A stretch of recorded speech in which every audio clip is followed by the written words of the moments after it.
एक बार बुद्ध के पास बुद्ध का एक भिक्षु आता है और बुद्ध से कहता है, बुद्ध, एक बहुत ही दुखद समाचार लेकर आया हूं। बुद्ध कहते हैं, क्या समाचार है? वह भिक्षु बुद्ध से कहता है, बुद्ध, आपके प्रिय भिक्षु मोगलाना अब इस दुनिया में नहीं रहे। उस भिक्षु की बात सुनकर बुद्ध के पास बैठे सभी भिक्षु रोने लगते हैं, क्योंकि मोगलाना एक ऐसा भिक्षु था जिस पर बुद्ध को पूरा विश्वास था। बुद्ध ने मोगलाना को बहुत सारी ऐसी जिम्मेदारियां दी थी जो अन्य भिक्षुओं को नहीं दी गई थी।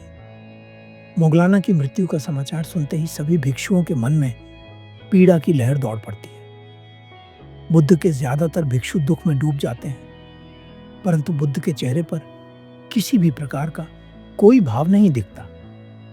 बुद्ध का एक भिक्षु बुद्ध से पूछता है, बुद्ध, इतना दुखद समाचार सुनने के बाद भी क्या आपके मन को दुख नहीं पकड़ता? बुद्ध कहते हैं, ऐसा नहीं है कि दुख आता नहीं, बस बात इतनी है कि मैं दुख चुनता नहीं।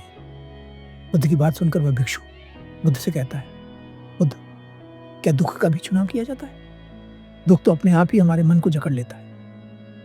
बुद्ध कहते हैं, दुख अपने आप नहीं जकड़ता, हम दुख को चुनते हैं। ऐसा नहीं है कि मुझे मोगलाना की मृत्यु की खुशी है, मैं बस इस बात को स्वीकार चुका हूं कि मृत्यु एक सत्य है, और अगर इस सत्य को हम अस्वीकार करने की कोशिश करें तो सिवाय दुख के कुछ नहीं मिलेगा।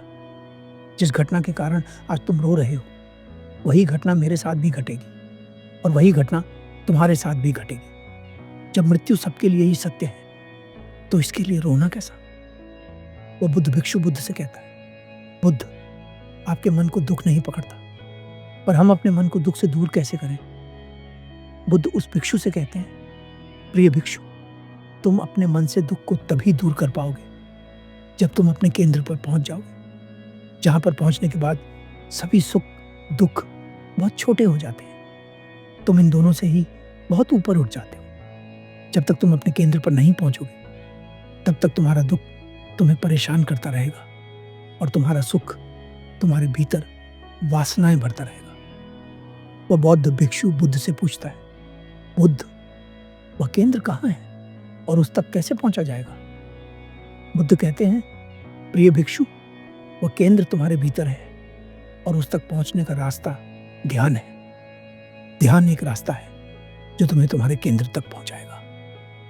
वह बौद्ध भिक्षु बुद्ध से कहता है, परंतु बुद्ध, मुझसे तो ध्यान होता ही नहीं। बुद्ध उस भिक्षु से कहते हैं, ध्यान करने के लिए तुम्हें सबसे पहले अपना आचरण ठीक करना होगा। जब तुम्हारा आचरण ठीक होगा तो तुम ध्यान में उतरने की संभावना बढ़ा लोगे। जैसे जैसे तुम लगातार ध्यान करने का प्रयास करते जाओगे, वैसे वैसे तुम अपने केंद्र की ओर बढ़ते जाओगे। बस तुम्हें एक बात का ध्यान रखना है कि तुम्हें तब तक नहीं रुकना है जब तक कि तुम अपने केंद्र तक न पहुंच जाओ। आपको कहानी कैसी लगी? अपनी प्रतिक्रिया जरूर दें। धन्यवाद।